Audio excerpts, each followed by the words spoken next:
Sebanyak 163 rumah di 5 kecamatan di Aceh Utara rusak akibat angin kencang yang melanda wilayah itu 2 hari lalu. Data BPBD mencatat kerusakan paling banyak terjadi di Kecamatan Nibong dengan 100 rumah terdampak, disusul Samudra, 33 unit, Meurah Mulia, 20 unit, Tanah Luas, 3 unit, dan Banda Baro, 1 unit. Dari total tersebut, 54 rumah mengalami rusak berat, sementara 109 rusak ringan. Bupati Aceh Utara, Ismail Ajalil, Ayahwa, menyatakan pemerintah daerah akan menyalurkan bantuan setelah pendataan selesai. Ia juga mengimbau warga untuk memangkas pohon rentan tumbang dan menjaga kebersihan lingkungan. Sementara itu, sebanyak 150 prajurit TNI dikerahkan membantu pembersihan puing-puing rumah warga.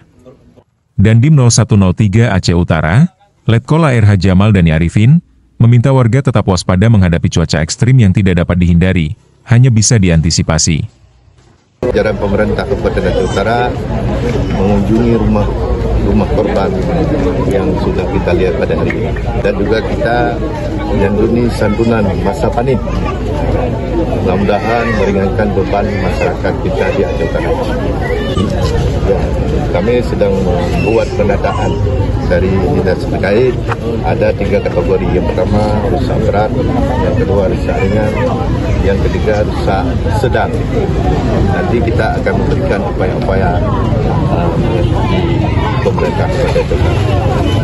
Nanti kita akan sosialisasi kepada seluruh masyarakat. Kita akan menugaskan BPBD menyampaikan ini keadaan ekstrim.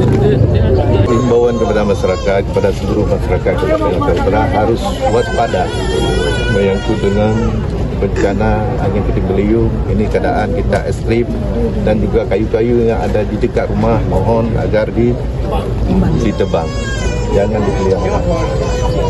Jadi sebagaimana rekan-rekan juga sudah melihat langsung di lapangan, dari saat kejadian kemarin sore, rekan-rekan dari Kodim dibantu oleh dari kepolisian juga, dari Polres Aceh Utara, lalu dari BPBD, dari Tagana, dari aparat desa, Pak Kecik, Pak Camat, itu kita bersama-sama langsung melaksanakan pendataan. Selanjutnya hari ini, pagi ini juga kami atas perintah dari Danrem juga mengerahkan sekitar 150 orang. Itu personel yang terlibat dari Korem 011 Tilawangsa, dari Kodim 0103 Aceh Utara, dari Polres Aceh Utara, dari Batalion Arhanud 5, lalu juga dari Batalion Kavaleri 11. Jadi sekitar 150 orang. Ini kita sebar terutama di Kecamatan Nibong dan juga di Kecamatan Samudra yang memiliki jumlah terdampak paling banyak.